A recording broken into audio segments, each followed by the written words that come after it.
పన్నాగం పన్నాడు. ఆ మధ్య ఒక సహోదరుడు నా దగ్గరకు వచ్చాడు. ఒక మాట అన్నాడు. ఏంటో తెలుసా? అయ్యా, మా ప్రాంతంలో ఉన్నటువంటి పాస్టర్లు మీ గురించి ప్రత్యేకంగా ప్రార్థన చేస్తున్నారు అన్నాడు.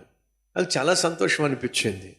అప్పుడు నవ్వుతూ నేను అన్నాను, చాలా సంతోషం, నా గురించి ప్రత్యేకంగా కొంతమంది ప్రార్థన చేయటం అని అంటే, వాళ్ళు ప్రార్థన చేస్తున్న కారణం మీకు తెలుసా అని అడిగాను.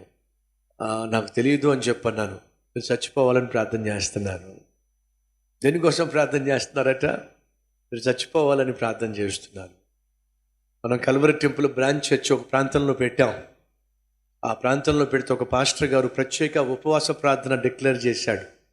ఎందుకు ప్రత్యేకంగా ఉపవాస ప్రార్థన? సంఘమా రండి, అందరం కలిసి ఉపవాసం ఉండి ప్రార్థన చేద్దాం అని డిక్లేర్ చేశాడట.